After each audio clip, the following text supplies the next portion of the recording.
typically insightful, lots and lots of things that we could debate afterwards. Thank you so much, Jean-Pierre. And actually, isn't it interesting? We think, or politicians seem to believe, that the public are not interested in basic science, and that's why politicians don't like to support basic science. But what are the things that the public flock to see? Cosmology, dinosaurs. So all those areas of science that have no immediate application, those are the things that the public are absolutely mad for. Okay, let's now turn to our second speaker, Madeleine Herren-Oesch. Madeleine worked at the University of Heidelberg, but she's now director of the Institute for Global Studies at Basel, and she's another person deeply committed to interdisciplinary approaches. Dear Mr. President, dear colleagues, it's a pleasure and an honor to be here. It's also a challenge coming after Jean-Pierre Bourguignon saying that we need to do a better job to explain how science works. So I will do my best.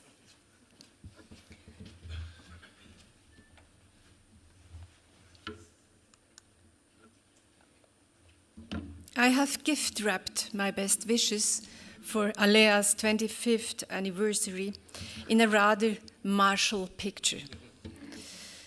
The photograph documents the moment the victorious German Field Marshal Prince Leopold von Bayern signed the armistice between Germany and Russia in Brest-Litovsk in December 15, 1917. The German photograph, which successfully passed military censorship, presents on the left-hand side the winning coalition, and on the right-hand side the defeated Russian state, which is already represented by the new rulers of Russia, a group of Bolsheviks dressed in shabby plain clothes. The question is, who is the most dangerous person in this picture? There is only one person who looks directly into the lens of the camera. Seated prominently vis-à-vis the victorious marshal, this person obviously ignores the magic moment of the signature. And disturbingly, the person is a she. Even worse, Anastasia Alexeyevna Bitsenko came directly from a Tsarist prison, where she had been serving a lifelong sentence for murdering a military representative even higher in rank than the man now sitting in front of her. Giving you this background information, you will read the picture now in a completely different way. The subtext raises the intended message, and the military victory turns into the prediction of failure. Interestingly, this message did escape German censorship. Interestingly, this message is rarely mentioned in the many school books in which the picture has been published so far. And you can see the picture in today's school books, first of all in the German school books. To me, the picture almost perfectly shows the tensions between an apparently stable present and its highly contested future, and our limited understanding of such ambivalences. Even more, the picture shows quite clearly the tensions between knowledge and information given in a certain visual mediality. I will call this coincidence in my presentation an Anastasia moment. Also in memory of a woman about whom we know almost nothing, except the fact that she was instrumentalized for that very moment the picture was taken. She did not profit from her appearance in this iconic picture and died in the Stalinist purges in 1938. Pointing at the need to critically investigate the future potential of a ruling system, I will explain why I think the alliance of the academies could bring us closer to such Anastasia moments. As a first step, I will start with the ideas usually connected to the question to what extent social sciences and humanities contribute to today's academic landscape. In doing so, I presume the so-called SSH, Social Sciences and Humanities, as a significant outcome of a European scholarly tradition.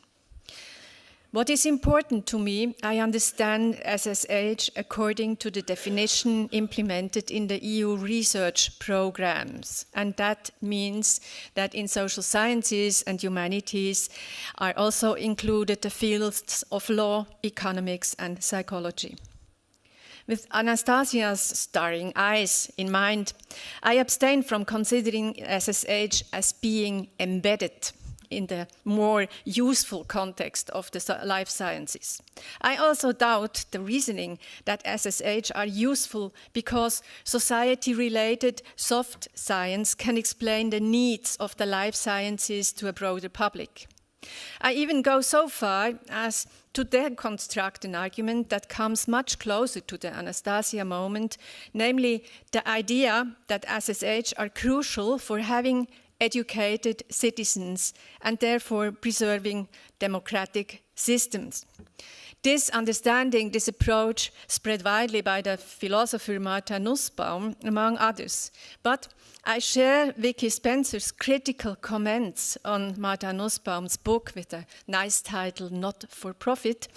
So I share Vicky Spencer's critical comments on this, arguing that for the good and the bad, democracy is an unconditional human right and therefore independent from levels of education. Spencer understands the SSH unique selling point in the diversity these fields offer in both the topics and methodologies involved. Following this rationale, I suggest to go one step further, looking at SSH less in search of their specificities and more from a focus of structural change, which characterizes the whole field of academic knowledge production in today's world. To me, the diversity point is, of course, very important as a characteristic of SSH, but I would add another point, namely the analytical potential of the social sciences and humanities. But just we take a step back and we look at the whole picture, not specifically to the social sciences and humanities. As a heritage from the 19th century, the European impact on shaping academic disciplines raises questions and incompatibilities in front of the sea change the world actually is confronted with. In academia, the dynamics of an ongoing transition period result in a disciplinary reorientation. In transdisciplinary shifts with the expected disappearance of some disciplines. Disciplines from almost every field are involved in this process, from radiology to medical diagnostics, from metal to petrol-based sciences. This situation challenges the question of comprehensiveness and academic diversity in specific ways, all the more so as local and institutional diversifications are closely intertwined with changing forms of international cooperation. This is nothing new and documented in almost every paper published in science policy. The problem is, in whatever direction the argumentation is aiming, that most of the state-of-the-art discussions follow a retrospective approach, checking with the old 19th century list of disciplines to what extent they are involved in future research cooperation. What we are missing is an understanding of how societal change influences that diversity with regards to topics and methodologies. And following this perspective, I'm going beyond the usual economic-related claims that research costs should have returns in form of applicability and usability. Now, why should we discuss this matter through the lens of the diversity SSH are related to instead? First of all, SSH offer a good example of prejudices when it comes to explaining importance and unimportance. To give an example, even before the latest cruel battles in the Middle East came to an end, the University of Mosul, once the biggest university in the Middle East, needed besides reconstruction money a reintegration into the global network of Academia. Help came, for example, from corpus linguistics from Leicester University. Offers also came from German Assyrologists, a discipline not exactly known as an acknowledged pillar in the list of useful knowledges, but extremely crucial when it comes to reconstructing the past for future generations, a past which also could be a past before Islam. Therefore, it is important to look behind the not really prospective statistics, at least in addressing something I believe is crucial for a vision of academic knowledge, namely the close entanglement of crossing disciplinary borders and enhancing global connectivity. So, what can we learn from the Mosul case? I think we can learn from the Mosul case that in a digitized 21st century, where research groups use virtual spaces, there is a lot of space also for small units and individually based moves, which sometimes are much faster than the big international administrations. However, the lessons to learn from the history of the European academies unfolds a rather complex situation. And in this field of science policy, indeed, it's never easy. You will find never one simple solution.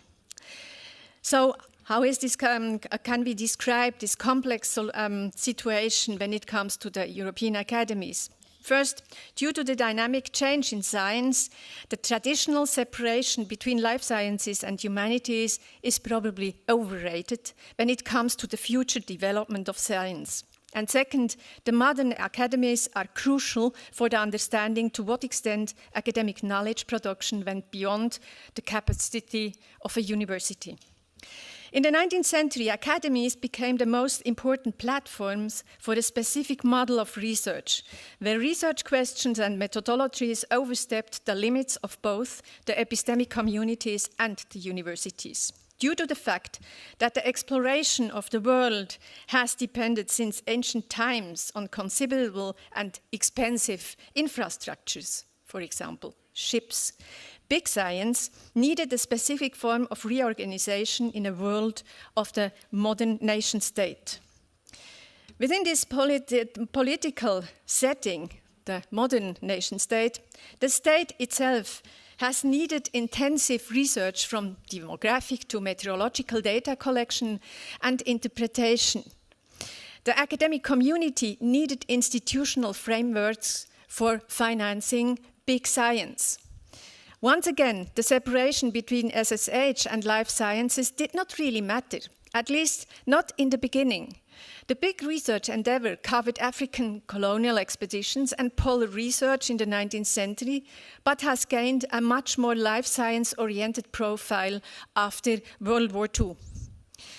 After World War II is what I would describe one of the most crucial moments in the academic reconstruction of Europe. This one of the most crucial moments was the foundation of CERN, the European Organization of Nuclear Research. CERN is an international organization with the Academies of Life Sciences as strong actors, especially the Swiss one, beyond the respective member states. CERN established a specific pattern later followed by space research and microbiological research. Within this form of extremely cost-intensive research, humanities and social sciences had and have no voice.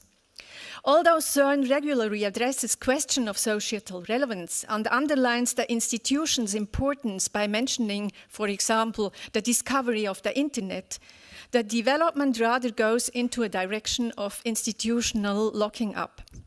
An example may explain further developments which are probably problematic to their reduction in methodological and topic-related diversity. And I'm very pleased to learn that also sesame is already mentioned. The synchrotron light for experimental science and applications. In the Middle East is actually celebrated a Middle Eastern CERN located in Jordan since 2017. In research literature, this mini CERN is mentioned as the successful expression of science diplomacy. It is celebrated as a peacekeeping operation, bridging together researchers from enemy countries. We do not have the time for going into details or discussing the local consequences of such a collaboration in shielded lab, especially compared to the situation in Mosul. However, should we go into this and discussing a little bit more whether we have here an Anastasia moment, all the more that the mini CERN is based on the recycling, or should I say disposal, of a dismantled German synchrotron called Bessie? I conclude. What then is the way for giving the vision of methodological and topic-wise diversity a chance? Recently, CERN has launched plans for a so-called future circular collider.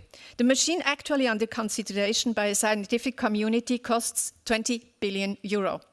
A cross-subsidiation of interdisciplinary projects by such big science projects within the scope of a part of the usual overhead costs could enhance academic diversity in considerable way.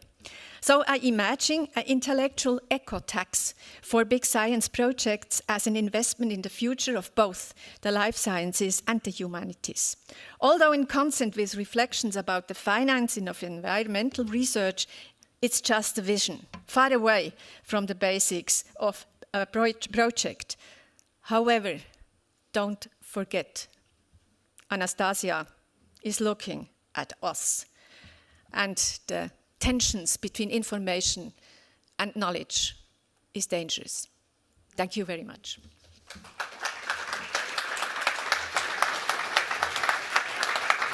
Excellent, Madeleine. Thank you so much. And thank you for that challenge from Anastasia too. Okay, could I invite our panel